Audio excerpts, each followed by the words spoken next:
Hello, everybody. A very beautiful. Good morning. Good morning. कैसे हो बच्चों? एक मिनट मुझे देख लेने दीजिए क्या मैं लाइव हूं. Yes, we are live. Good morning, ma'am. Good morning, बेटा. Good morning. नया दिन है, नया चैप्टर है, नया सब्जेक्ट है, नया ग्रुप है. बढ़िया है. Very good. कैसे चल रहा है प्रेपरेशन? अच्छा, तुम्हारा पहला दिन सही गया क्या? मेरे को बता दो. चलो मेरे साथ थोड़े मन की बातें अपनी शेयर करो. हाँ, पहला दिन कैसा था? ग्रुप 2 की जर्नी कल स्टार्ट हुई थी और आई होप आप सभी का पहला दिन जो था वो बढ़िया था. आई होप तुमने चैप्टर्स का सब्जेक्ट्स का ओरिएंटेशन मिला था. देखो कल तो तुम्हें पता चला था कि एफएमएसएम कैसे पढ़ेंगे, कॉस्टिंग कैसे पढ़ेंगे, ऑडिट कैसे पढ़ेंगे, उसका एक ओवरव्यू कल की क्लास में आपको मिल गया था. Good morning. काफी अच्छा था मैडम. Very good. मजा आया. सत श्री अकाल. एकदम मस्त. मजा आया था मैडम. चलो, आई एम श्योर जब टाइम पास बातें होती है तो मजा ही आता है. पढ़ाई के अलावा कोई भी बात हो जाए ना तो तुमको मजा ही आता है. वो है कि पढ़ने में तुम्हारी जान निकलती है थोड़ी. कोई बात नहीं बेटा, आदत डालनी पड़ती है. अभी तुम लोग ग्रुप 1 से मंजे हुए खिलाड़ी हो चुके हो. तुम लोग ग्रुप 1 करके आ चुके हो. तो जो ग्रुप 1 कर लेता है ना उसे हम कहते हैं मंजे हुए खिलाड़ी. तो तुम लोग अभी खिलाड़ियों के खिलाड़ी बन चुके हो. अब ग्रुप 2 क्या है? ग्रुप 2 तो ऐसे हो जाएगा. ऐसे क्या बात करिए मैडम? ऐसे? हाँ, ऐसे हो जाएगा. चलिए जी, ओके. इतना भी सच नहीं बोलते मैडम. ये देखो भैया, ऐसा क्या बेड़ा, ऐसा सच बोलना पड़ेगा ना. देखो मैं तुमको हमेशा सच्ची बोलूंगी. तुम लोगों को हो सकता है सच थोड़ा कड़वा लगे मेरा, या तुम लोग को ऐसा लगे मैडम क्या इतना भी सच नहीं बोलना चाहिए, पर थोड़ा सा देखो मेरे साथ इशू है. All right, okay. चिटकी बजाकर हो जाएगा. ऐसे मैडम, काश ऐसे हो जाता. ग्रुप 1 भी तो ऐसे ही हुआ था नहीं क्या? ग्रुप 1 भी तो चुटकी बजाई और ग्रुप 1 हो गया था नहीं है मैडम? क्या इतना झूठ भी नहीं बोलते? हाँ, अब इतना झूठ भी नहीं बोलते. कोई नहीं यार, ग्रुप 2 बढ़िया से हो यार. Don't worry. Tip of the day they दो यार मैडम. चलो, tip of the day. Tip. आज की टिप क्या है? चलो, आज की टिप एक गहरा थॉट है जिसे मैं तुम्हारे साथ शेयर करूंगी. अब पता नहीं तुम इससे रिलेट कर पाओ कि ना कर पाओ, but thought of the day तो ऐसा ही होता है ना. कोई लोग उससे रिलेट कर पाते हैं, कोई लोग रिलेट नहीं कर पाते. देखो, ये कल की थॉट का ही आज एक्सटेंशन है. आज का जो टिप है वो कल ही की थॉट का एक्सटेंशन है. क्या एक्सटेंशन है मैडम? बेटा, एक्सटेंशन ये है कि लाइफ में ना तुमको बहुत सारी छोटी छोटी चीजें मिलती है जो आपको ऐसा लगता है ये तो सबके पास है तो क्या हो गया, पर वो चीजें सबके पास नहीं होती. जैसे एक क्लास लेने के लिए पैसे होना. देखो, आपके पेरेंट्स आपको क्लास लेके दे रहे हैं, आपके पेरेंट्स आपको बुक्स प्रोवाइड कर रहे हैं. कुछ ऐसे लोग हो सकते हैं जिनके पास क्लासेस लेने का भी कई बार फाइनेंस नहीं होता, तो जो यूट्यूब पे पढ़ते हैं तो उनको ये खुशी होनी चाहिए कि चल मेरे पास कम से कम डेटा है यूट्यूब से पढ़ने के लिए, क्योंकि कुछ लोगों के पास तो डेटा भी नहीं होता. तो बेसिकली आपको अपनी लाइफ में जो छोटी छोटी चीजें हैं उन्हें वैल्यू करना है. छोटी छोटी चीजों को वैल्यू करोगे तो ही लाइफ में खुश रहोगे. तुमको हमेशा तुम ऐसा सोचते रहोगे कि मेरे पास ये भी होना चाहिए, वो भी होना चाहिए. हाँ, ड्रीम्स होने चाहिए सबके. सबका अपना अपना ड्रीम्स होता है जिसके लिए आपको हार्डवर्क करनी है और अचीव करना है.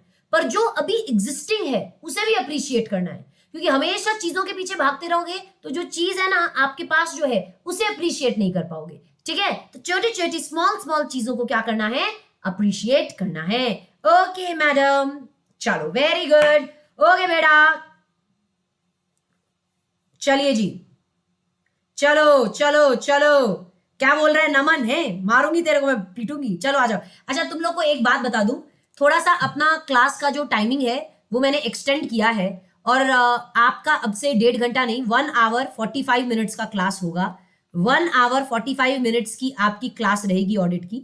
कल मैं 1.5 घंटा रखी थी, बट फिर मुझे लगा थोड़ा एक्स्ट्रा राइटिंग करेंगे ना, कि 15 मिनट और एक्स्ट्रा राइटिंग और डिटेल में लिखेंगे, तो मैंने आप लोग की क्लास 1 घंटा 45 मिनट्स की कर दी है जो आपकी रोज होगी. ठीक है? और इसी के साथ साथ लेकिन आज की क्लास आपकी सिर्फ 45 मिनट्स की होगी. क्यों? आज की क्लास आपकी 45 मिनट्स की है एंड ऊपर से सैटरडे संडे भी आपको मैं इस बार ऑफ दे रही हूं, तो थोड़े से आगे के संडे संभाल के रखना है. ठीक है? ठीक, मेरे लिए संभाल के रख लेना.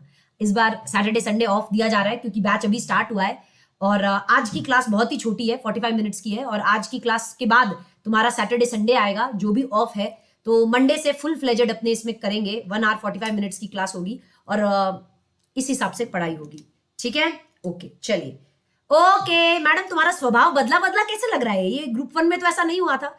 इस बार मेरा एक इमरजेंसी सीन है, इसके लिए आज मतलब मैं तुम्हारी जैसी क्लास छोड़ूंगी उसके बाद मैं एक फ्लाइट लूंगी, ऐसा सीन हो रहा है। तो आज इसीलिए 45 मिनट्स की क्लास है, लेकिन सैटरडे संडे आपका ऑफ है और मंडे से फुल फ्लेजेड अपना चालू हो जाएगा। मंडे से फुल फ्लेजेड तुमको यहाँ पे पूरा पूरा 1 आवर 45 मिनट्स का क्लास रहेगा, ठीक है। ओके एवरीबडी एवरीबडी एवरीबडी, खुश हो कि दुखी हो, दुख होने का कोई बात नहीं है इसमें, खुश हो जाओ तुम लोग, दुखी का कोई बात नहीं है। चलिए ओके, दुबई उबई कोई घूमने का प्लान नहीं है बेटा, काम का प्लान है। आ जाओ एवरीबडी, सारे बच्चे, मैम कल की क्लास नहीं होगी, सैटरडे संडे ऑफ है बेटा। चल आ जाओ, मतलब हर दिन हर वीक सैटरडे संडे ऑफ नहीं है, सिर्फ ये वाला सैटरडे संडे ऑफ है।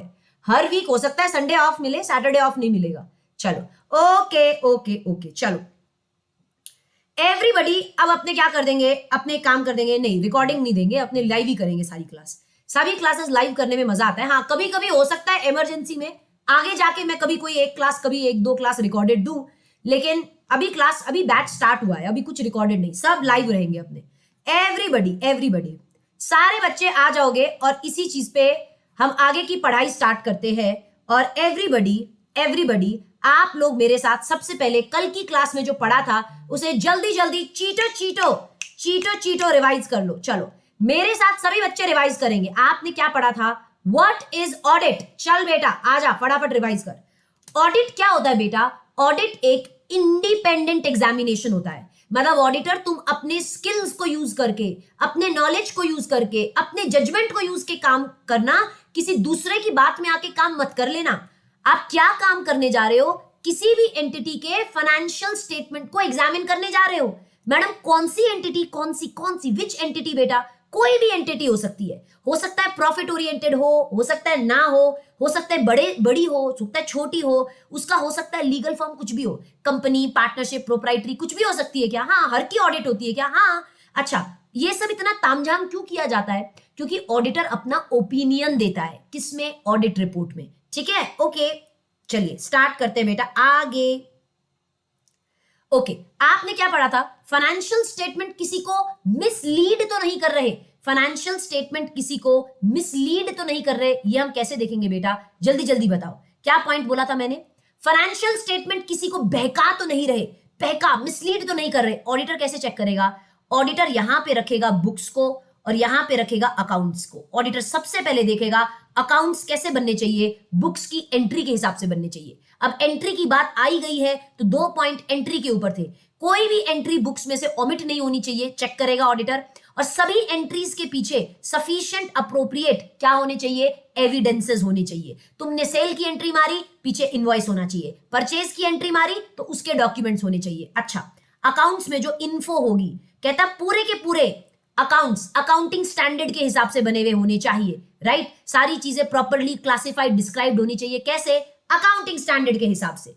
फिर क्या पढ़ा, इंफॉर्मेशन क्लियर होनी चाहिए, अनएम्बिगुअस होनी चाहिए, और आपके अकाउंट्स ट्रू पिक्चर दिखाने चाहिए कंपनी का, मतलब जो हो रहा है वही दिखना चाहिए, तुम जो नहीं हो रहा वह नहीं दिखा सकते। अच्छा ओके ओके समझ गया मैडम, समझ गया, एकदम तगड़े तरीके से समझ गया, वेरी वेरी गुड।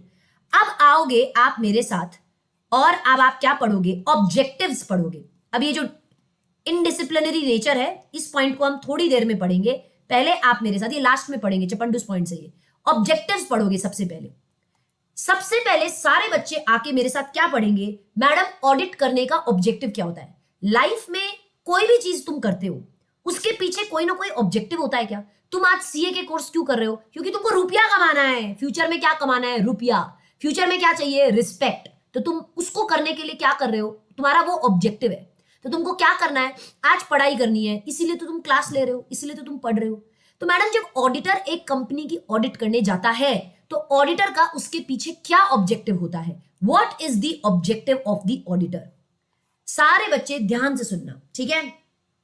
माया कमाना है, जीतू कह रहा है मुझे थोड़ा माया से बहुत ज्यादा प्यार है, मत कर माया का, क्या था गाना था एक, मत कर माया का अहंकार मत कर, कुछ तो ऐसा गाना था। माया का ज्यादा लोभ होना ठीक बात नहीं होती। चलिए एवरीबॉडी MRF के शेयर्स, हाँ उतना लोभ ठीक है, ठीक है, कोई बात नहीं, कोई बात नहीं, okay I take my words back. माया का लोभ होना थोड़ा जरूरी है, बट हद से ज्यादा भी जरूरी नहीं है। चल ओके एवरीबॉडी, सारे बच्चे मेरे को एक बात बताना, तुम लोगों को पता है ऑडिट कैसे की जाती है? बेटा ऑडिट है ना, एसेज के हिसाब से की जाती है, स्टैंडर्ड्स ऑफ ऑडिटिंग के हिसाब से की जाती है। हाँ मैडम, हाँ। अच्छा एसेज कौन इशू करता है? बेटा SAs are prescribed by standards of auditing, इसे कहते हैं स्टैंडर्ड्स ऑफ ऑडिटिंग। मैडम ये जो स्टैंडर्ड्स है ऑडिटिंग के, ये किसने प्रिस्क्राइब किए हैं? बेटा सेंट्रल गवर्नमेंट ने प्रिस्क्राइब किए हैं। और सेंट्रल गवर्नमेंट को कौन रेकमेंड किया है? आपका प्यारा, मेरा प्यारा ICAI। ICAI ने NFRA से कंसल्ट करके, पता होगा लॉ में पढ़ा है NFRA, लॉ मतलब कानून, मतलब अपने सरकार की बनाई हुई बॉडी है NFRA। तो NFRA से कंसल्ट करके ICAI ने ये स्टैंडर्ड्स रेकमेंड किए हैं CG को। तो हर एक ऑडिटर कैसे ऑडिट करता है बेटा? एसेज के हिसाब से ऑडिट करता है मैडम। अच्छा हाँ, तो मैडम हम अपने CA इंटर में बहुत सारे एसेज पढ़ने वाले हैं क्या? हाँ मैडम, हम इन एसेज का चार्ट बनाने वाले हैं क्या? हाँ। इन एसेज को अपने दिमाग में प्रिंट करने वाले हैं क्या? हाँ। इन एसेज को अपने ब्लड में डालने वाले हैं क्या? आंसर इज हाँ हाँ हाँ हाँ हाँ। अच्छा ओके, तो मैडम ये एसेज क्यों प्रिस्क्राइब किए गए हैं? ये स्टैंडर्ड्स क्यों दिए गए हैं कि आपको ऑडिट ऐसे ही करनी है? चाहे तुम ऑडिट करो, मैं ऑडिट करूं, कोई फलाना ऑडिटर ऑडिट करे, let's say MV sir audit करते हैं, प्रणव सर ऑडिट करते हैं, let's say Tejas sir, IG sir, कोई भी जाकर ऑडिट करता है, तो क्या सबको एसेज के हिसाब से ही ऑडिट करना है क्या? Answer is yes. क्यों? ऐसा क्यों बोला गया है? क्योंकि यार अगर ऐसे स्टैंडर्ड्स नहीं होते तो तुम कोई और हिसाब से ऑडिट करते, तेजस सर अपने स्टाइल से ऑडिट करते, MV सर अपने स्टाइल से ऑडिट करते, मैं अपने स्टाइल से ऑडिट करती, तो फिर कैसे होता? कोई बेस ही नहीं हुआ ना। हर आदमी अपने हिसाब से चेकिंग कराता, हर आदमी को जो जिसको ठीक लगता है वो वैसे काम कराता, तो ऐसे तो नहीं चलेगा। तो मुझे बताओ क्या कंसिस्टेंसी हुई? एक आदमी के काम को कंपेयर ही नहीं किया जा सकता। मुझे बताओ क्या बैकग्राउंड, क्या फाउंडेशन हुआ? कोई फाउंडेशन नहीं हुआ, क्योंकि हर आदमी तो अपने हिसाब से काम करने लगेगा। तो इसके लिए प्रिस्क्राइब किए जाते हैं स्टैंडर्ड्स, ताकि हर आदमी, हर एक ह्यूमन बीइंग जो चार्टर्ड अकाउंटेंट जो ऑडिट करने जाएगा, वो एसेज को फॉलो करके ही काम करेगा। बेटा आपको पता है यूनिफॉर्मिटी लाने के लिए, वेरी गुड, कौन है ये बच्चा? महा, वेरी गुड वेरी गुड। तो बेटा एसेज के को फॉलो करके क्या किया जाता है? ऑडिट को किया जाता है। एसेज को फॉलो करके हम क्या करते हैं? ऑडिट को करते हैं। मैडम ऐसे हर चीज पे बने हुए हैं क्या? हर एक चीज के ऊपर स्टैंडर्ड्स बने हुए हैं कि ऑडिटर तुमको ऑडिट में क्या डॉक्यूमेंट इकट्ठे करने हैं, तुमको किस तरीके से सबूत इकट्ठे करने हैं, तुमको क्या क्या ऑडिट के अंदर जाके प्रोसीजर्स, क्या क्या काम काज करोगे तुम ऑडिट में, कैसे काम काज करोगे तुम ऑडिट में, अपनी जो ऑडिट रिपोर्ट बनाओगे वो कैसे बनाओगे, ऑडिट रिपोर्ट कैसे बननी चाहिए, आपको अपना ओपिनियन कैसे देना है, हर चीज के ऊपर स्टैंडर्ड्स इशू किए हुए हैं। ठीक है, तो आपको इन एसेस को फॉलो करके अपने काम को करना पड़ता है। अच्छा ओके, सारे बच्चे समझे? रुचि कह रही है मैडम क्वेश्चंस भी करवाओगे ना? बेटा हर दिन आपको होमवर्क दिया जाएगा। अभी तो आप लोग ने बहुत ही थोड़ा पढ़ा है, तो उतना ज्यादा आप होमवर्क नहीं कर सकते, क्योंकि आपने भी ऐसा कुछ पढ़ा नहीं है। अभी तो हम बेसिक समझ रहे हैं। जैसे ही हम मेन चैप्टर्स में मंडे से घुसेंगे, तब आपको रोज मैं होमवर्क दूंगी। तो होमवर्क से क्या होगा? क्वेश्चंस की प्रैक्टिस होगी, और हम होमवर्क को डिस्कस भी करेंगे। जितना हो सकता है डिस्कस करेंगे, ताकि आपका होमवर्क चेक भी हो। ठीक है, ओके चलिए, इसीलिए मैंने थोड़ा 15 मिनट क्लास को बढ़ाया भी था, ताकि रोज होमवर्क थोड़ा चेक हो जाए। आइए अब सारे बच्चे इधर आ जाइए। सबसे पहले मैडम ऑडिटर का ऑडिट के दौरान ऑब्जेक्टिव क्या होता है? Madam what is the objective? बेटा ऐसे 200 इसके बारे में बात करता है। सबसे रुचि लड़का है मैडम, कोई बात नहीं, इस क्लास में लड़का लड़की का कोई फर्क नहीं करती मैं। He includes she, general clauses act पढ़कर आए हो ना सारे? हाँ, ही इंक्लूड्स शी, और मेरी क्लास में लड़का लड़की कोई फर्क नहीं है। मैं जब चाहूं जिसका चाहूं जेंडर चेंज कर सकती हूँ। ठीक है, ओके मैडम, चलिए ओके मैडम, ओके ठीक है मैडम, कोई पंगा नहीं लेगा। ठीक है, ओके चलो। ऐसे 200 क्या बात करता है? Overall objective of the auditor के बारे में बात करता है। Overall objective of the independent auditor कहता है, एक इंडिपेंडेंट ऑडिटर जब तुम ऑडिट करने जाओगे तो आपका क्या ऑब्जेक्टिव रहेगा? इंडिपेंडेंट ऑडिटर का क्या ऑब्जेक्टिव रहेगा? कहते हैं जब आप ऑडिट को करेंगे स्टैंडर्ड्स ऑन ऑडिटिंग के हिसाब से, मतलब जब एक ऑडिटर ऐसे के हिसाब से ऑडिट करेगा ना, तो ऑडिटर का क्या ऑब्जेक्टिव रहेगा। सारे बच्चे मेरी बात को एकदम ध्यान से सुनना। क्या है मैडम, ऑडिटर का क्या ऑब्जेक्टिव होता है। देखो, ऑडिटर जब ऑडिट करने जाता है, आप मुझे बताना हाँ या ना में, जब आप किसी भी कंपनी की ऑडिट करने जा रहे हो, लेट्स से मैं रिलायंस, टाटा मोटर्स, इन सब की, एमआरएफ, किसी की भी ऑडिट करने जा रही हूं, मैं उनकी मैनेजमेंट को जानती हूं, तुम बताओ। मैं जानती हूं क्या मैनेजमेंट ऑनेस्ट है कि नहीं, जानती हूं, तुम बताना हाँ या ना में। जब मुझे क्या पता मैनेजमेंट ऑनेस्ट है, मुझे क्या पता कंपनी के अंदर काम करने वाले लोग, इंप्लॉइज ऑनेस्ट है कि नहीं, बताओ। नहीं पता ना, मैं कोई उनका मेरा रिश्ता नाता उनसे जुड़ा हुआ तो नहीं है, मैं नहीं जानती, ठीक है। पर ऑडिटर अपनी पूरी कोशिश करता है क्या, मतलब अगर बैलेंस शीट पीएनएल है तो ऑडिटर जितना हो सकता है उतनी चेकिंग करता है क्या। ऑडिटर बेटा भरपूर चेकिंग करता है। सेल अगर लिखा हुआ है 20 करोड़ तो ऑडिटर सेल इनवॉइसेस को भी चेक करता है, सेल्स को चेक करता है, परचेजेस को अच्छे से चेक करता है। हर एक चीज जो फाइनेंशियल स्टेटमेंट में लिखी हुई है, एसेट, लाइबिलिटी, सेल, परचेज, खर्चे, इनकम, जो कुछ भी लिखा हुआ है फाइनेंशियल स्टेटमेंट्स में, ऑडिटर हर एक चीज को डिटेल में चेक करता है कि अगर आपने रिपेयर्स का खर्चा लिखा है 50,000 का तो सच में रिपेयर्स हुए हैं कि नहीं। अगर आप एसेट दिखा रहे हो कि आपके पास 20 एसेट्स हैं तो ऑडिटर सबके डॉक्यूमेंट्स चेक करेगा कि एसेट्स कंपनी के नाम पे है कि नहीं। तुम दिखा रहे हो तुमने लोन लिया है तो ऑडिटर लोन अग्रीमेंट्स को चेक करेगा। तो ऑडिटर अपनी तरफ से पूरी की पूरी चेकिंग करता है। तो ऑडिटर क्या ऑब्टेन करता है बेटा ऑडिट में, ऑडिटर ऑडिट में रीजनेबल अश्योरेंस ऑब्टेन करता है। ऑडिटर का ऑब्जेक्टिव है कि वो इतनी चेकिंग कर ले कि वो एक रीजनेबल अश्योरेंस ऑब्टेन कर सके। मैडम रीजनेबल अश्योरेंस मतलब, बेटा रीजनेबल अश्योरेंस एक बहुत ही हाई लेवल का अश्योरेंस होता है। मतलब ऑडिटर इतनी चेकिंग कर लेता है कि वो एक हाई लेवल का अश्योरेंस लोगों को दे सके कि देखो मेरे हिसाब से मैंने सब चेक किया है, मेरे हिसाब से सब कुछ ठीक है। तो एक बात बताना सारे बच्चे, ma'am your voice is very sharp, I know बेटा। मैम आपकी आवाज, बेटा तू सरकाजम तो नहीं दे रहा ना मेरे को, है बेटा आएगा। चल मैम, मेरी प्रॉब्लम क्या है ना कि आवाज बहुत ज्यादा शार्प है। तो अगर तुम ईयरफोन लगा के मेरी क्लास को देखोगे तो तुम्हारे कान के पर्दों में कोई डिस्टर्बेंस हो सकता है। तो ईयरफोन उतार के क्लास देखा करो क्योंकि थोड़ा ज्यादा तेज बोलती हूं मैं, ठीक है। हाँ चलो, रीजनेबल अश्योरेंस, रीजनेबल अश्योरेंस क्या होता है मैडम हमें बताओ, और एब्सोल्यूट अश्योरेंस क्या होता है, इन दोनों का फर्क समझना। सारे बच्चे, पहले तो ऑडिटर भगवान नहीं है ना। ऑडिटर के आईज में कोई ऐसा लेजर वेजर लगा नहीं है कि ऑडिटर को पता चल जाए अगर कोई गलती है। ऑडिटर अपनी तरफ से पूरी चेकिंग करता है, जितना हो सकता है उतना अपनी तरफ से चेकिंग करता है।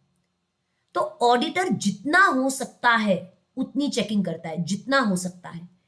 इसके बेसिस पर ऑडिटर क्या देता है बेटा, रीजनेबल अश्योरेंस देता है। देखो ऑडिटर कहता है कि मैंने तो देखो पूरा चेक किया है, मैं जितना चेक कर सकता था मैंने मेरी तरफ से चेक किया है, मेरे हिसाब से क्या है ऑडिटर वो बताता है। ऑडिटर कभी भी ऑडिट में एब्सोल्यूट अश्योरेंस नहीं देता, मतलब ऑडिटर कभी भी गारंटी नहीं देता, मतलब ऑडिटर कभी भी 100% गारंटी नहीं देता लोगों को, यूजर्स को, शेयर होल्डर्स को। ऑडिटर ये नहीं कहता कि मैंने चेक कर लिया ना मतलब कोई गलती नहीं है, ऑडिटर ऐसे नहीं बोलता। ऑडिटर कहता है देखो मैं जितना चेक कर सकता था मैंने किया, मेरे हिसाब से मैं आपको एक हाई लेवल का अश्योरेंस, आश्वासन दे सकता हूं, मैं आपको मेरी चेकिंग के हिसाब से हाई लेवल का आश्वासन दे सकता हूं कि फाइनेंशियल स्टेटमेंट ठीक है कि नहीं, लेकिन मैं आपको गारंटी नहीं दे सकता। मतलब ऑडिटर ये बोलता है कि मैं ये नहीं कह रहा मैंने चेक कर लिया मतलब कोई गलती नहीं है, हो सकता है कोई गलती हो जो मैं ना पकड़ पाया हूं, हो सकता है मैनेजमेंट किस तरीके का फ्रॉड कर रही हो जो मैं ना पकड़ पाया हूं, तो हो सकता है। ऑडिटर कभी भी गारंटी नहीं देता है। अच्छा मेरे को एक बात बताओ, कोई आके शेयर होल्डर को बोलता है, लिखना नहीं है अभी, लिखना नहीं है मयूर, अभी लिखना नहीं है, मैं जब बोलूंगी तब लिखना है। मुझे एक बात बताओ, कोई आके ऑडिटर को बोला ऑडिटर 150 एक्स्ट्रा ले ले, गारंटी दे दे हमें तो तू। ऑडिटर एक काम कर, इधर आ 150 एक्स्ट्रा ले ले और है ना ऑडिट रिपोर्ट में ना तू गारंटी दे दे कि कोई गलती नहीं है। ऑडिटर कहेगा देखो मैं गारंटी नहीं दे सकता, मैं एब्सोल्यूट अश्योरेंस कभी नहीं दे सकता। ऑडिटर कहेगा कि मैं रीजनेबल अश्योरेंस दे सकता हूं देखो मैंने चेकिंग पूरी की है, जितना हो सकता था चेकिंग की है, पर कई बार ऐसी बहुत सारी मिस्टेक्स होती है, ऐसे बहुत सारे मिस स्टेटमेंट्स होते हैं जो ऑडिटर की चेकिंग के बाद भी ऑडिटर को पता नहीं चलते। बड़े बड़े कई बार हो सकते हैं कोई मिसस्टेटमेंट्स हो सकता है मैनेजमेंट ने कंपनी में किसी तरीके का फ्रॉड किया हो जो ऑडिटर की चेकिंग पे ऑडिटर को पता ना चले। तो ऑडिटर कहता है कि हो सकता है यार मैं कुछ ना पकड़ पाया हूं, भगवान तो नहीं हूं ना, हूं तो इंसान ही, नहीं हो सकता है कुछ ना पकड़ पाया हूं। तो ऑडिटर हो सकता है कुछ फ्रॉड चल रहा हो, ऑडिटर कहेगा हो सकता है कुछ गलत हो सकता है, मैं जितना चेक कर सकता था मैंने कर लिया। तो ये होता है बेटा, ये होता है एब्सोल्यूट एश्योरेंस। मुझे एक बात बताओ, तुम लोग आज के जमाने में मैनेजमेंट को पता है क्या कि ऑडिटर आएगा और चेकिंग करेगा? ऑडिटर आएगा और चेकिंग करेगा, ऐसा मैनेजमेंट को पता है क्या कि साल खत्म होने के बाद ऑडिट होगी, ऑडिटर आएगा हर एक चीज को चेक करेगा? ऐसा हो सकता है क्या? आपको पता है क्या, मैनेजमेंट को पता है क्या ऑडिटर आएगा, सारी चीजों के बिल मांगेगा, सब कुछ चेक करेगा? तो मैनेजमेंट को पता है कि ऑडिटर आके चेक करेगा, तो मैनेजमेंट कई बार इस तरीके से फ्रॉड करती है कि ऑडिटर को पता ना चले। हाँ, ऑडिटर आकर चेकिंग वेकिंग करेगा, ये मैनेजमेंट को पता है। तो कई बार मैनेजमेंट इस तरीके के फ्रॉड करती है, इस स्कीम्स को यूज करके फ्रॉड करती है कि ऑडिटर की चेकिंग के बाद, चाहे ऑडिटर कुछ भी कर ले, हो सकता है ऑडिटर को फ्रॉड ना पता चले, क्योंकि मैनेजमेंट इज अवेयर कि ऑडिटर आएगा, वो चेक करेगा, वो बिल मांगेगा, वो चीजें पूछेगा। तो मैनेजमेंट पहले से बहुत बार प्रिपेयर्ड होती है, कई बार सोफिस्टिकेटेड तरीके यूज करती है फ्रॉड करने के, जिसका पता ऑडिटर को नहीं चल पाता। तो ऑडिटर बोलता है कि मैं भगवान तो नहीं हूं। अच्छा मेरे को एक बात बताओ सारे बच्चे, मैम फ्रॉड का कोई एग्जांपल दे दो। झूठे सेल्स रिकॉर्ड कर देना, मैनेजमेंट हो सकता है क्या टर्नओवर अचीव करने के चक्कर में झूठे सेल्स दिखा दे, फिक्टिशियस एसेट्स रिकॉर्ड कर दे, फेक एसेट रिकॉर्ड कर दे, फेक बिल्स दिखा दे, फेक खर्चे रिकॉर्ड कर दे? तो ये सब क्या है? फ्रॉड्स है। अब हो सकता है ऑडिटर को पूरी चेकिंग के बाद इन फ्रॉड्स का ना पता चले, क्यों? क्योंकि मैनेजमेंट ने किया ही इस तरीके से फ्रॉड है कि ऑडिटर को ना पता चले। सही बात है, यस। अब मेरे को एक बात बताओ, अगर ऑडिटर अपनी रिपोर्ट में, एक बात बताना, तुम कल चलकर सीए बनोगे, अगर मान लो आप अपनी रिपोर्ट में 100% गारंटी देने लगे क्या कि मैंने चेक कर लिया ना, मतलब सब कुछ ठीक है, मैंने बराबर से चेक किया, सब कुछ ठीक है। व्हाट इफ अगर कोई फ्रॉड निकल गया? जान किसकी जाएगी? ऑडिटर की जाएगी। लोग आके कॉलर किसका पकड़ेंगे? ऑडिटर का पकड़ेंगे। मुझे एक बात बताओ, रिस्क किसकी है? ऑडिटर की है। क्यों? क्योंकि तुमने गारंटी दी है। और व्हाट इफ उस कंपनी में कोई फ्रॉड निकल गया? निकल सकता है। व्हाट इफ कोई एम्प्लॉय फ्रॉड कर रहा हो? व्हाट इफ कोई मैनेजमेंट इन्वॉल्व हो फ्रॉड में? हो सकता है कोई बड़ा गेम चल रहा हो सकता है ट्रांजैक्शंस ऐसे किए हो कि तुमको नहीं पता चला हो। तुम भगवान तो नहीं हो, गलतियां हो सकती है, तुमसे भी हो सकती है। हो सकता है तुमसे कोई चीज चेक करनी रह गई हो। 365 डेज के ट्रांजैक्शंस होते हैं, एक साल भर में 365 डेज होते हैं बेटा, जिनको तुमको चेक करना है।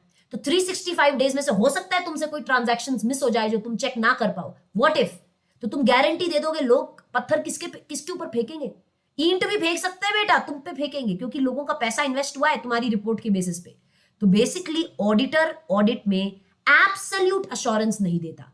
ऑडिटर अपनी पूरी चेकिंग करेगा, एडी चोटी का दम लगा के मेहनत करता है ऑडिटर। ऑडिट में जितना हो सकता है उतनी चेकिंग करता है, बट गारंटी नहीं देता। ऑडिटर क्या ऑब्टेन करता है? Reasonable assurance. किस चीज का reasonable assurance? That financial statement as a whole are free from material misstatement. Material मतलब बड़े गलतियां। ऑडिटर अपनी पूरी चेकिंग के साथ अपने आप को रीजनेबल एश्योरेंस ऑब्टेन करता है कि फाइनेंशियल स्टेटमेंट फ्री है, फाइनेंशियल स्टेटमेंट में बड़ी गलतियां नहीं है फ्रॉड की वजह से या फिर एरर की वजह से। फ्रॉड क्या होता है? जानबूझकर किया गया, जानबूझकर अगर आप कुछ गलत रिकॉर्ड करोगे तो वो हो गया फ्रॉड। एरर मतलब क्या होता है? गलती से गलती हो सकती है क्या? मैंने बाय मिस्टेक कुछ गलत लिख दिया फाइनेंशियल स्टेटमेंट पे, तो उसे कहते हैं फ्रॉड, एरर। फ्रॉड इंटेंशनली किया जाता है, एरर अनइंटेंशनली। कई बार होता है क्या, गलती से आप कोई गलती कर दो, उसे कहते हैं एरर। फ्रॉड मतलब जानबूझकर की गई गलती, उसे कहते हैं फ्रॉड। तो कहते हैं ऑडिटर ऑडिट में रीजनेबल एश्योरेंस ऑब्टेन करता है कि फाइनेंशियल स्टेटमेंट बिल्कुल फ्री है, फाइनेंशियल स्टेटमेंट में कोई बड़ी गलतियां नहीं है फ्रॉड या एरर की वजह से। तो ऑडिटर ऑडिट में क्या ऑब्टेन करता है? ऑडिटर का क्या ऑब्जेक्टिव होता है? ऑडिटर का ऑब्जेक्टिव होता है रीजनेबली खुद को अश्योर करना, इतनी चेकिंग करना कि वो लोगों को एक रीजनेबल हाई लेवल का अश्योरेंस दे सके। अब मैडम इतनी चेकिंग का कोई अचार डालना है क्या? इतना चेकिंग करके क्या करेगा? इतना चेकिंग करके वो ओपिनियन देगा फाइनेंशियल स्टेटमेंट्स पे। ऑडिटर क्या देगा? ओपिनियन, कि उसके हिसाब से, उसके चेकिंग के हिसाब से क्या फाइनेंशियल स्टेटमेंट्स बिल्कुल फाइनेंशियल रिपोर्टिंग फ्रेमवर्क के हिसाब से है कि नहीं। मैडम एफआरएफ मतलब क्या होता है? कृष्णा कह रहा है तो मैम ऑडिट का क्या फायदा फिर? बेटा कैसी बातें करते हो आप? सीए के बच्चे हो और आप ऐसी बातें कर रहे हो। कृष्णा कह रहा है फिर ऑडिट कराने का फायदा ही क्या? ऐसा तो नहीं है कि ऑडिटर कभी ही गलतियों को नहीं पकड़ पाएगा, ऐसा है क्या? तो एक बात बताओ, एक बात बताओ, तुम भगवान हो क्या? कृष्णा तुम जब सीए बन जाओगे तुम भगवान बन जाओगे क्या? हो सकता है तेरे से गलती हो जाए तो उससे क्या तुम्हारी जान ले लेगा क्या कोई? उससे क्या तुमको लायबल ठहरा देगा क्या कोई? क्यों लेगा ऑडिटर इतनी रिस्क? एक बात बताओ, तुम ही इस प्रोफेशन में हो और तुम ही ये बात कर रहे हो कि ऑडिट का क्या फायदा। मौज कर दी बेटा, मौज कर दी। वो मेरे दिमाग में पीछे पता है गाना चल रहा है, हाय हाय होए होए। ये तेरे डाउट से ना मेरे दिमाग में पीछे ये गाना चल रहा है, कहता ऑडिट का ही क्या फायदा हुआ। वेरी गुड, तुमको तो ये अच्छा लगना चाहिए कि ऑडिटर को गारंटी नहीं देनी है। कल चलकर तुमको गारंटी देनी पड़ेगी तो कितना रिस्की हो जाता। कल चलकर मेरे को एक बात बताओ, कल चलकर तुम गारंटी दे दो रिपोर्ट में और अगर कोई फ्रॉड मिल गया तो फिर किसका गला पकड़ा जाएगा? तुम्हारा। कृष्णा तेरे को उठा के लेके जाएंगे कौन? लोग। अच्छा वो सही है, अच्छा अच्छा ठीक है, समझा, ओके। सारे बच्चे, तो ऑडिटर क्या देता है बेटा? अपना ओपिनियन देता है। किसके ऊपर ओपिनियन देता है? फाइनेंशियल स्टेटमेंट्स के ऊपर अपना ओपिनियन देता है कि फाइनेंशियल स्टेटमेंट्स हर तरीके से, इन ऑल मटीरियल रिस्पेक्ट, हर तरीके से फाइनेंशियल स्टेटमेंट्स एफआरएफ के हिसाब से बने हैं ना। मैडम एफआरएफ क्या होता है? Financial reporting framework. मतलब आप अपने फाइनेंशियल स्टेटमेंट्स कैसे बनाते हो? अकाउंटिंग स्टैंडर्ड के हिसाब से, अकाउंटिंग पॉलिसी के हिसाब से बनाते हो। वो हो गए financial reporting framework. Financial reporting मतलब फाइनेंशियल स्टेटमेंट्स में जो तुम बातें लिखते हो, रिपोर्टिंग करते हो, कैसे करते हो? अकाउंटिंग स्टैंडर्ड्स, अकाउंटिंग पॉलिसीज के हिसाब से। वो हो गया एफआरएफ। जैसे एफआरएफ का एग्जांपल दूं आपको, हर कंपनी को अपने फाइनेंशियल स्टेटमेंट्स शेड्यूल 3 के हिसाब से बनाने पड़ते हैं क्या? शेड्यूल 3 में जो accounting standards, accounting policies prescribe की गई है, तो हर कंपनी को शेड्यूल 3 के हिसाब से फाइनेंशियल स्टेटमेंट्स बनाने हैं। तो शेड्यूल 3 क्या हो गया? FRF, financial reporting framework. जिस तरीके से, जिन अकाउंटिंग स्टैंडर्ड्स, जिन अकाउंटिंग पॉलिसीज को फॉलो करके आप फाइनेंशियल स्टेटमेंट्स बनाओगे। तो मेरे को एक बात बताओगे सारे बच्चे, ऑडिटर ऑडिट में क्या ऑब्टेन करता है? ऑडिटर का क्या ऑब्जेक्टिव है? अगर मैं किसी भी कंपनी की ऑडिट करने जा रही हूं बेटा, मैं क्या ऑब्टेन करूंगी? इतनी चेकिंग करूंगी कि मैं रीजनेबली अश्योर हो सकूं कि फाइनेंशियल स्टेटमेंट में बड़ी बड़ी गलतियां नहीं है फ्रॉड या एरर की वजह से। क्योंकि मुझे ऑडिट में क्या देना है, मैं इतनी चेकिंग क्यों कर रही हूं, इतना अश्योरेंस ऑब्टेन क्यों कर रही हूं? ताकि मैं अपना ओपिनियन दे सकूं फाइनेंशियल स्टेटमेंट्स पे कि फाइनेंशियल स्टेटमेंट बराबर एफआरएफ के हिसाब से बने हैं ना, उनमें कोई गलती तो नहीं है ना। अच्छा, और मैडम ये ओपिनियन आप किस में देते हो? रिपोर्ट में। आप एक रिपोर्ट इशू करते हो फाइनेंशियल स्टेटमेंट्स पे। ऑडिटर अपनी ऑडिट रिपोर्ट इशू करता है और वो ऑडिट रिपोर्ट आप कैसे बनाते हो? उसमें सारी बातें आप एसेज के हिसाब से लिखते हो। मैंने आपको बोला था ऑडिट रिपोर्ट कैसे बनती है? एसेज के हिसाब से। एसेज है बेटा, एसे 705, 706, 710, 700, जो कि बताते हैं आपको किस तरीके से रिपोर्ट बनानी है। तो ऑडिटर का ऑब्जेक्टिव है रिपोर्ट बनाना और सारी बातें कम्युनिकेट करना रिपोर्ट में। कैसे? एसेज के हिसाब से। एसेज के हिसाब से आप सारी बातें रिपोर्ट में लिखते हो। सारे बच्चे चलो चलो जल्दी अब आइएगा, पेन वेन निकाल लो अपने, अब लिखना चालू करो। मेरे साथ ऑब्जेक्टिव लिखो। कितने ऐसे हैं? बहुत ऐसे हैं, बहुत है। अभी ऐसे गिनो मत। ऑब्जेक्टिव ऑफ ऑडिटर, ऐसा हेडिंग दे दो अपनी प्यारी सी नोटबुक में, ऑब्जेक्टिव ऑफ द ऑडिटर। ऐसे क्या लिखोगे? ऐसे 200। ऐसे 200 क्या कहता है बेटा? ऐसे 200 बताता है भाई तू काम करने जा रहा है ना, तेरा क्या ऑब्जेक्टिव, किस ऑब्जेक्टिव के लिए तुम जा रहे हो? आपका ऑब्जेक्टिव है कि तुम इतनी चेकिंग करो ऑडिट में कि आप हाई लेवल का अश्योरेंस दे सको, टू ऑब्टेन रीजनेबल अश्योरेंस। किस चीज का अश्योरेंस ऑब्टेन करना है? That financial statements are free from material misstatements.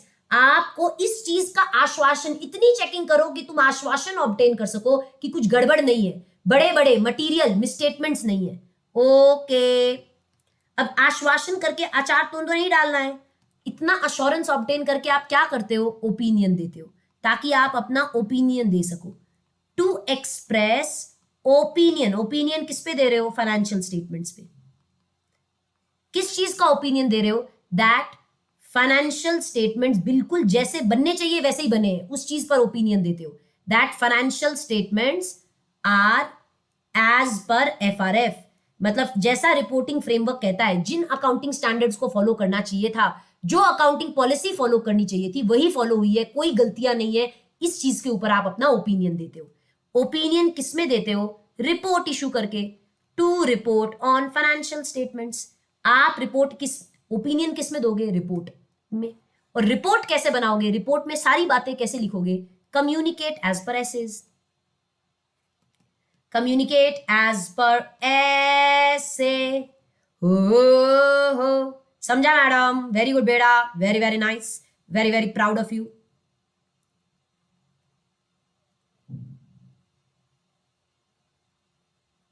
Okay everybody, समझा?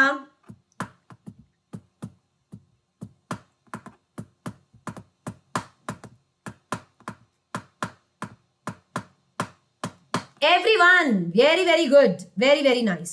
To report on essays, to communicate as per essays, to obtain reasonable assurance. तो तुमको अब ये समझ आया, क्लियर हुआ?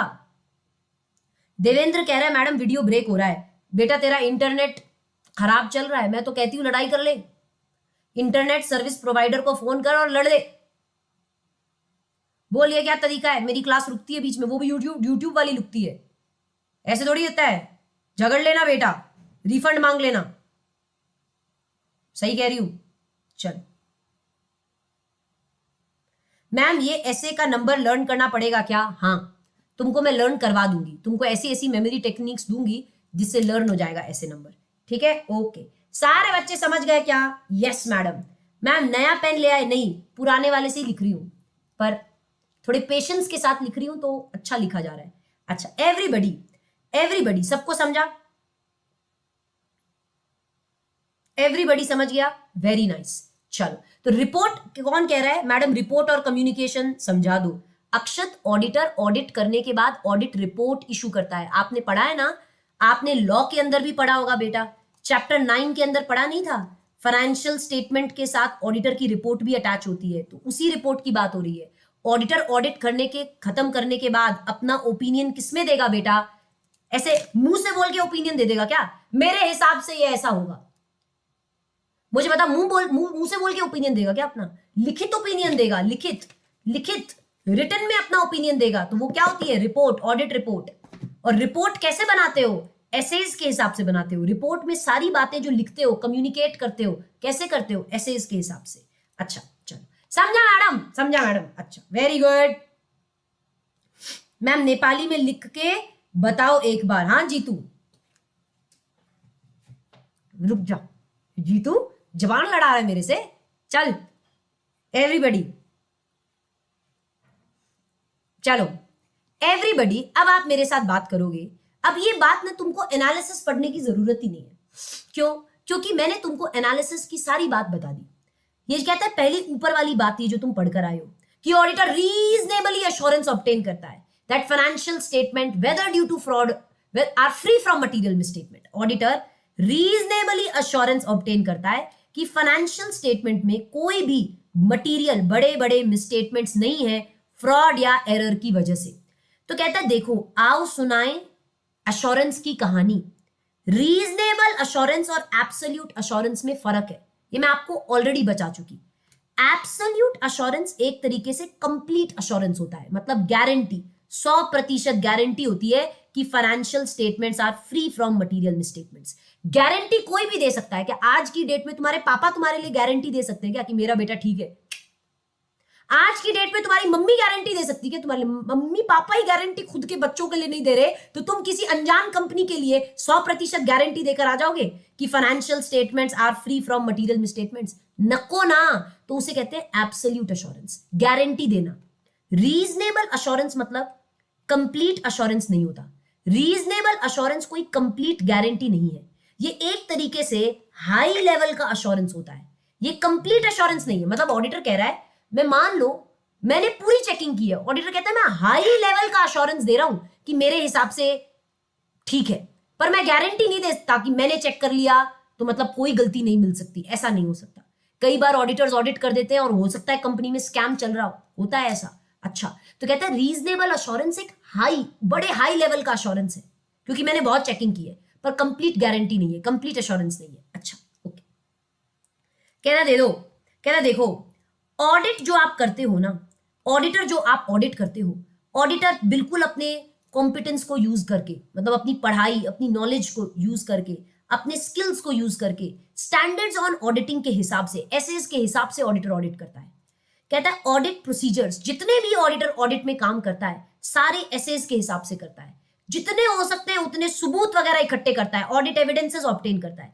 कहता है ऑडिटर अपना पूरा जान लगा के एसेज के हिसाब से, अपने स्किल्स को यूज करके, अपने कॉम्पिटेंस को यूज करके, जितने हो सकता है उतने चेकिंग करके, उतने सबूत इकट्ठे करके ऑडिट में काम करता है, और उस बेसिस पर अपना कंक्लूजन ड्रॉ करके ओपिनियन देता है, कंक्लूजन फॉर्म करता है और ओपिनियन देता है। ये एक हाई लेवल का अश्योरेंस होता है जिसे कहते हैं रीजनेबल अश्योरेंस, पर ये एक एब्सोल्यूट अश्योरेंस नहीं है। ये कहीं भी किसी भी तरीके से कोई गारंटी नहीं है कि आपने चेक कर लिया मतलब कोई गलती नहीं होगी। It's not a guarantee. सबको समझा बेटा?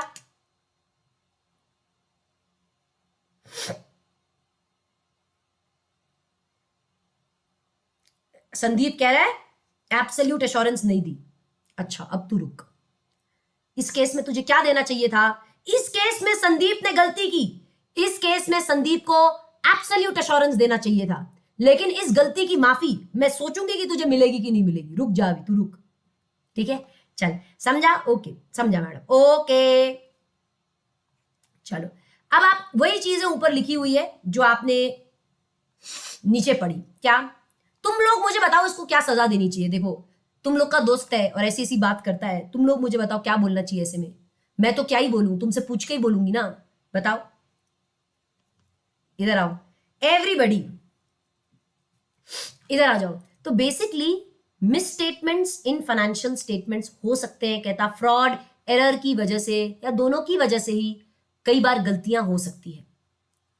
कहता है ऑडिटर वापस ऊपर वाली बात लिखी हुई है, ऑडिटर रीजनेबल अश्योरेंस ऑब्टेन करता है कि फाइनेंशियल स्टेटमेंट फ्री है किसी भी मटेरियल मिसस्टेटमेंट से। वापस से सेम बात लिखी हुई है। इंस्टीट्यूट को एक एक बात को तीन बार लिखना बहुत अच्छा लग रहा है। रीजनेबल अश्योरेंस ऑब्टेन करता है that financial statements are free from material misstatement, और उसके बेसिस पर ऑडिटर क्या देता है? ओपिनियन देता है फाइनेंशियल स्टेटमेंट्स में, राइट? ओपिनियन में आप क्या बताते हो कि फाइनेंशियल स्टेटमेंट्स पूरी तरीके से एफआरएफ के हिसाब से बने हैं कि नहीं, मतलब फाइनेंशियल स्टेटमेंट्स जैसे बनने चाहिए थे अकाउंटिंग स्टैंडर्ड अकाउंटिंग पॉलिसीज के हिसाब से बने हैं कि नहीं, उनमें कोई गलती तो नहीं है ना। इस पर अपना ओपिनियन ऑडिटर देता है। ओपिनियन अपनी रिपोर्ट में देता है, ऑडिट रिपोर्ट में देता है। Communicated in accordance with audit findings through a written report as required by SAs. कहता है ऑडिट रिपोर्ट में जो बातें ऑडिटर लिखता है, जो उसे ऑडिट में सबूत मिले हैं, ऑडिट में उसे जो भी सबूत मिले हैं उस हिसाब से वो रिपोर्ट बनाता है और एसेस के हिसाब से अपनी रिपोर्ट को बनाता है। मतलब जैसा ऐसे बोलता है उस तरीके से ऑडिटर अपनी रिटन रिपोर्ट बनाता है। जो सबूत उसने इकट्ठे किए हैं उन सबूतों के बेसिस पर ओपिनियन देता है। कहता ऑडिटर अपनी ऑडिट फाइंडिंग्स के बेसिस पर ओपिनियन देता है एक रिटन रिपोर्ट में जो वो एसेस के हिसाब से बनाता है। सबको समझा? सारे बच्चे, ऑडिटर अपनी ऑडिट ओपिनियन किसमें देगा? ऑडिट रिपोर्ट में। जो ऑडिट रिपोर्ट वो किस हिसाब से बनाएगा? लिखित रिपोर्ट जो एसेस के हिसाब से, स्टैंडर्ड्स ऑन ऑडिटिंग के हिसाब से बनाएगा। मैडम एग्जाम में एनालिसिस लिखना होता है क्या? नहीं, एग्जाम में आपको सिर्फ ऊपर वाला पार्ट लिखना होता है। एनालिसिस आपको समझाने के लिए बताया गया है कि मतलब बहुत सारे बच्चे सेल्फ भी पढ़ते हैं ना, तो उनको ये सारे वर्ड्स का मतलब नहीं समझेगा। रीजनेबल अश्योरेंस और एब्सोल्यूट अश्योरेंस में क्या फर्क है, तो उनको नहीं समझेगा, तो उनके लिए ये बातें लिखी हुई है। एवरीबडी समझा? चलो सभी बच्चे समझे? एवरीवन मुझे बता दो, सबको समझा?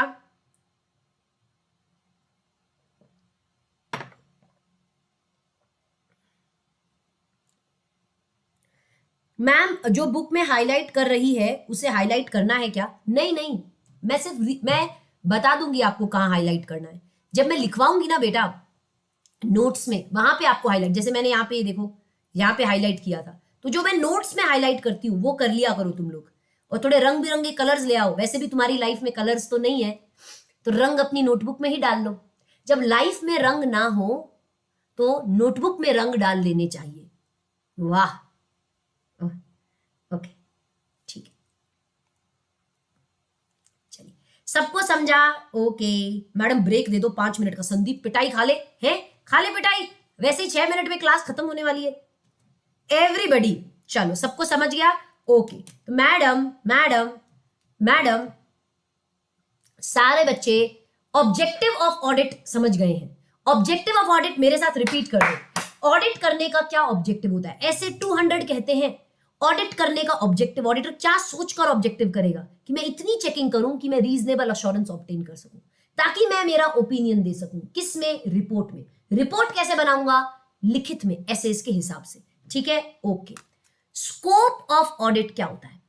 चलो अभी 4 मिनट है, स्कोप का मतलब समझ लो। एक काम कर लो, स्कोप का मतलब समझो। मुझे एक बात बताना, मुझे एक बात बताओ, ऑडिटर के स्कोप से पहले क्या स्कोप में नहीं आता, क्योंकि समय कम है तो ये पढ़ लेते हैं 3 लाइन। स्कोप में क्या, स्कोप मतलब क्या होता है? स्कोप वर्ड का मतलब होता है रेंज, कितना काम करना है तुमको। ऑडिट जब तुम करने जाओगे तो तुम्हारे स्कोप में क्या क्या आएगा, मतलब तुमको क्या क्या काम करना है ऑडिट में, दैट इज स्कोप बेटा।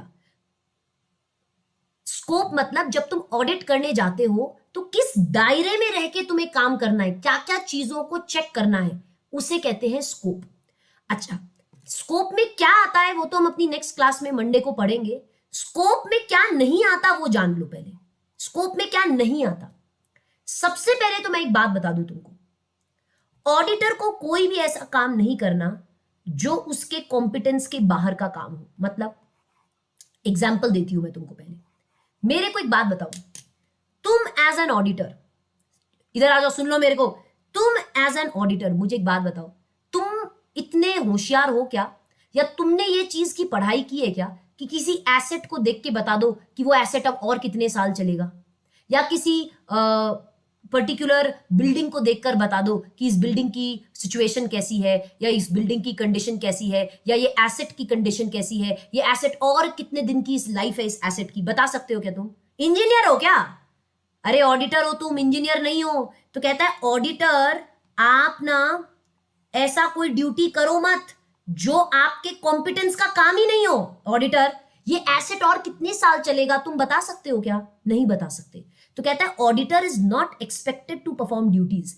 ऑडिटर से ऐसी ड्यूटीज परफॉर्म करने के लिए एक्सपेक्ट नहीं की जाती जो आपके कॉम्पिटेंस का काम ही ना हो, जो आपके कॉम्पिटेंस के बाहर का काम हो।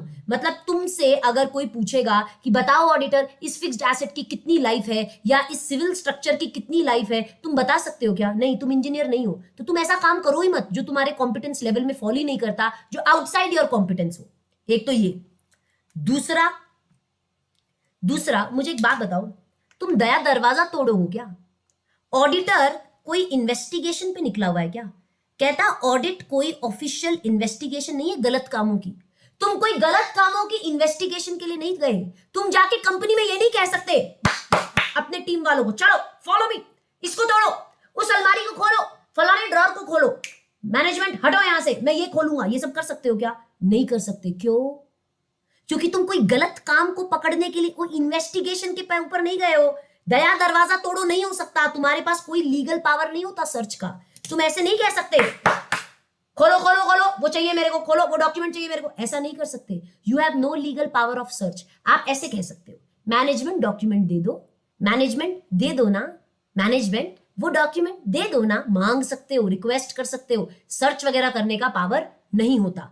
ठीक है, अच्छा ओके। अभी है ना समय देखो, समय बजर बजता हुआ, आज मुझे ट्रैवल करना है और अब अपनी नेक्स्ट क्लास मंडे को होगी। मंडे से रोज आपकी क्लास होगी। अभी आपका बैच बस अभी स्टार्ट हुआ है, तो मंडे से अपनी रोज क्लास होगी। और आज बजर बंद होते हुए आज आपकी क्लास काफी छोटी हो गई, तुम लकी हो गए, पर ऐसा रोज रोज नहीं होगा। मंडे से 1 hour 45 minutes की क्लास होगी, ठीक है? ओके बेटा, चलो जी, आज के लिए इतना ही। और मंडे को मिलना है आपको मुझे सेम टाइम पे 1 hour 45 minutes की क्लास में। धुआंधार तरीके से मंडे अपना बैच चालू, मतलब फुल फ्लेजेड मंडे से स्टार्ट हो जाएगा, ठीक है? ओके बेटा, थैंक यू बेटा, हैव अ गुड डे बेटा। और मुझे ना बहुत ज्यादा एंजाइटी हो जाती है जब जैसे भी मुझे फ्लाइट लेना होता है ना, तो बहुत एंजाइटी होती है। तो अभी मैं थोड़ी एंजाइटी में हूं, इसलिए मैं जा रही हूं। बाय बाय, थोड़े समय से पहले जाया हुआ ठीक रहता है। चलो bye everybody, bye bye, good day.